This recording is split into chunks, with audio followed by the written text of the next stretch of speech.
Hello student, today you are going to learn about the next topic and this is the last topic, nucleic acid. And I am trying to make this part very simple. Some part is deleted this year and I will make the videos of this deleted part for the next year student later on. So try to understand the concept. If you do not understand the concept, it is very difficult to remember and recall.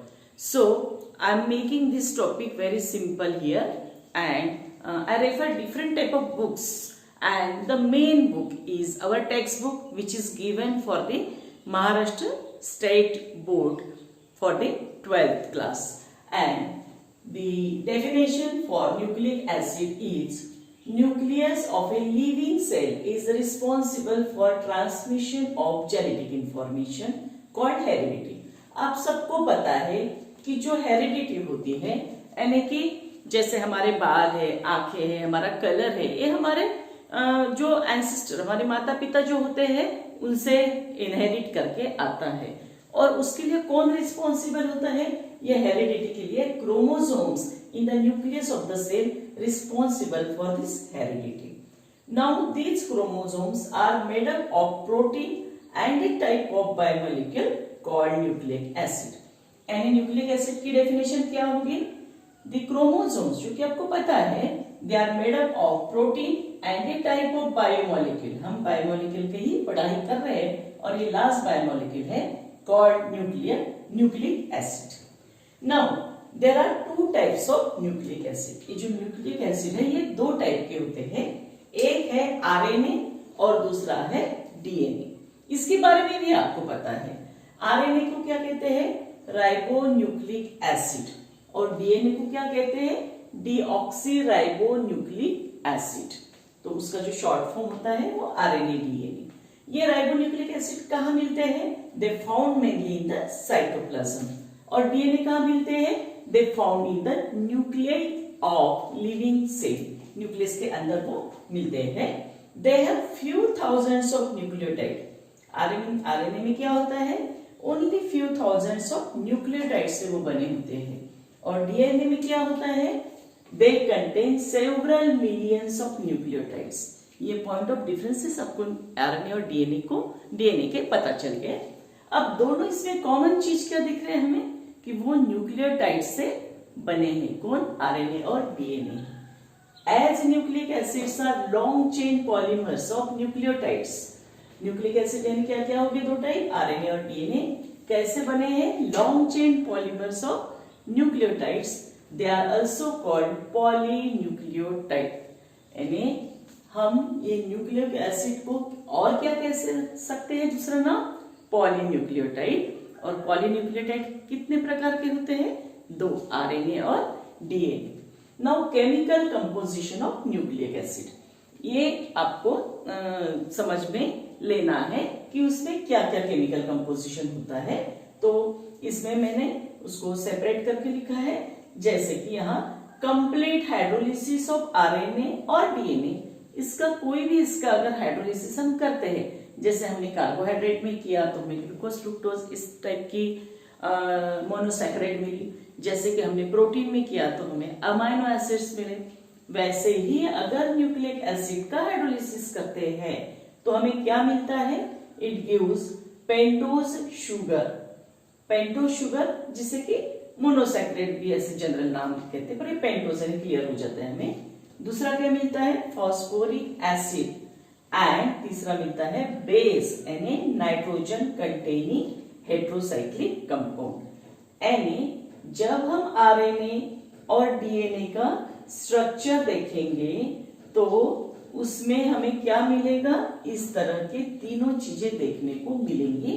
तो हम nucleotide और nucleoside में वो देखेंगे कि क्या क्या रहता है, उस तरह से उसे नाम भी दिया जाता है।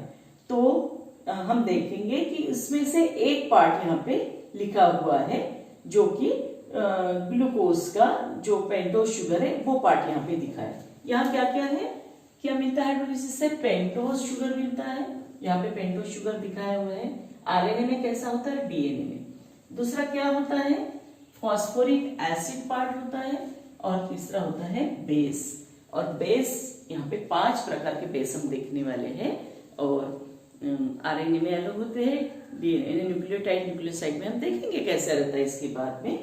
तो यहाँ पे पहला पार्ट दिखाया हुआ है केमिकल कंपोजिशन न्यूक्लिक एसिड का, जो कि आरएनए में होता है और डीएनए में अलग अलग होता है। देखो ये दोनों की सिमिलरिटी और पॉइंट ऑफ डिफरेंसेस आपको समझने के लिए मैंने 2 कलर के पेन यहाँ यूज किए। आप अपने कॉपी में लिखते वक्त 2 कलर के पेन अगर यूज करते हो तो बहुत ही अच्छा है, और अगर आप एक कलर का पेन यूज करते हो तो OH को आप एनसर्कल कर सकते हो।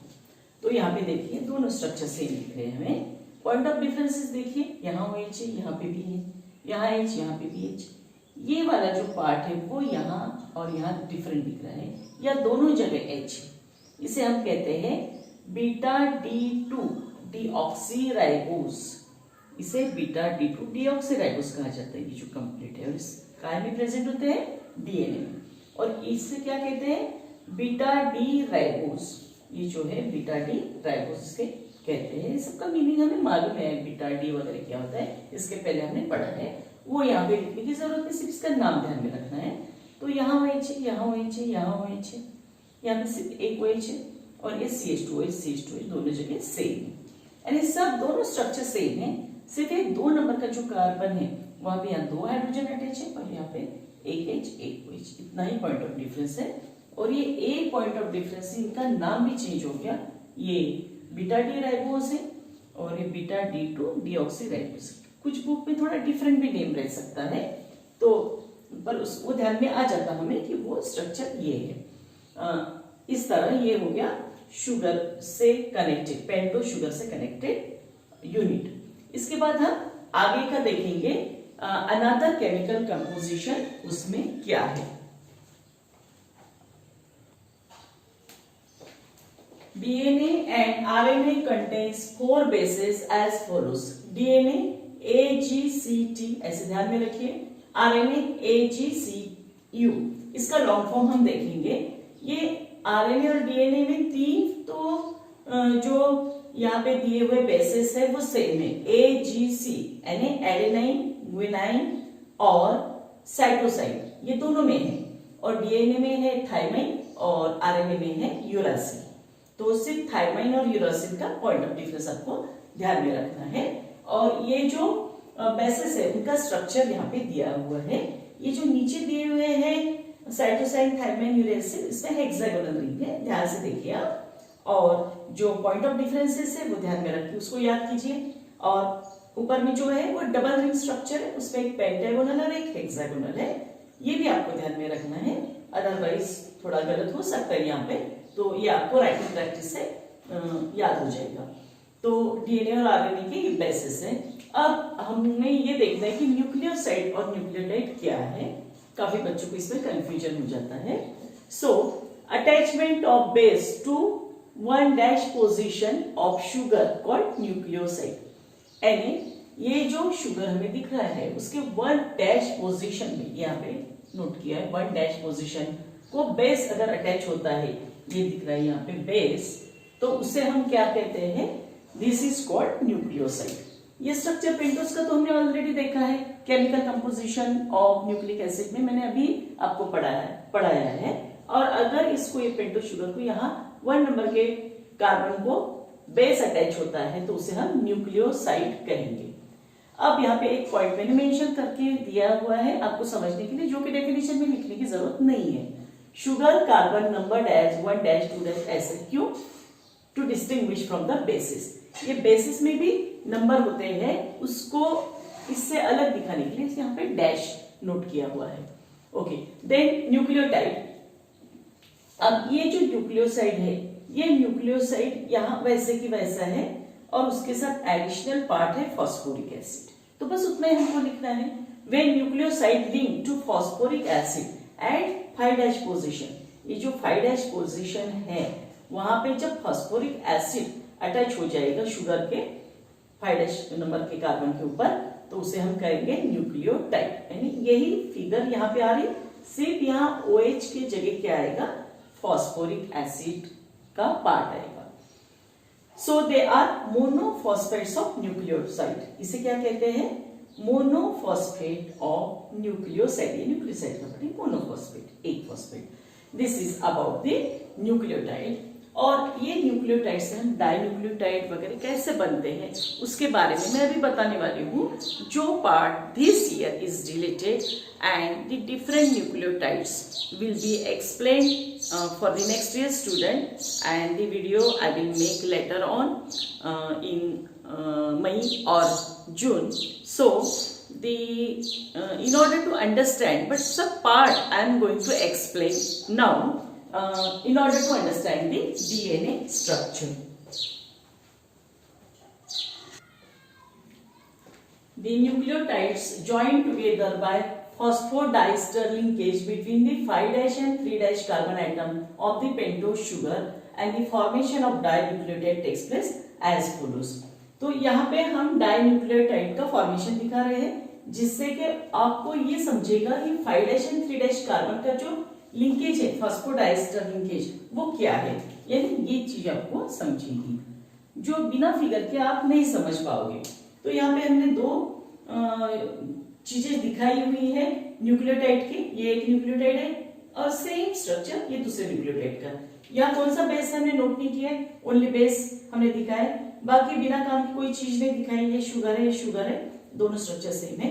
अब ये दो स्ट्रक्चर जब अटैच होगी तो फॉस्फोडाइस्टर लिंकेज कैसे बनेगा, देखिए ये 3rd नंबर का पहले शुगर का जो पार्ट है उससे ये फॉस्फोरिक एसिड का जो पार्ट है फॉस्फेट ग्रुप का, वो इस तरह अटैच होगा, जिसमें कि ये जो सेकेंड मॉलिक्यूल है यहाँ 5' को ये बॉन्ड अटैच होगा, इसे फॉस्फोडाइस्टर लिंकेज कहते हैं। This is the phosphodiester linkage. इससे आपको न्यूक्लियोटाइड का स्ट्रक्चर अच्छे से समझेगा।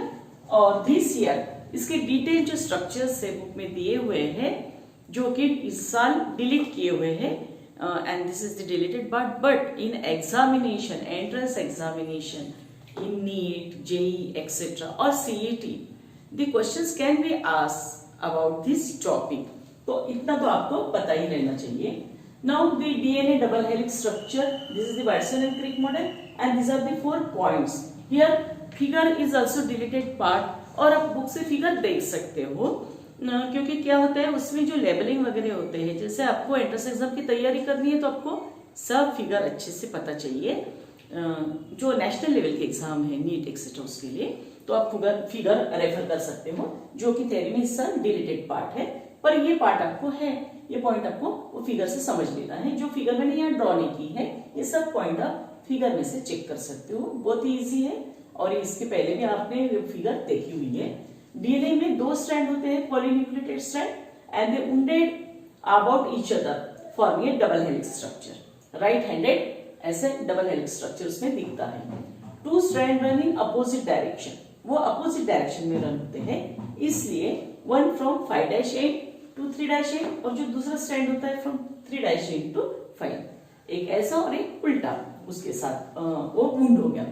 Then 3rd point, sugar phosphate lies outside of the strand and basis inside, यानी वो जो स्ट्रैंड है उसके आउटसाइड क्या रहेगा, फॉस्फेट ग्रुप रहेगा, जो वहां पे हमने नहीं दिखाया हुआ है, इस पे बैकबोन फॉस्फेट ग्रुप ऐसे नोट किया हुआ है बुक में। और अंदर क्या रहेगा, ATCG, ऐसे जो बेसिस है उसके साथ हाइड्रोजन बॉन्ड है वो दिखाया हुआ है। So adenine form hydrogen bond with thymine NAD, while cytosine form hydrogen bond with vinine means CG, and 2 strands are complementary to each other, यानी CG, GC ऐसे अपने को वहाँ bonds दिखेंगे जो फिगर में दिखाई हुए हैं।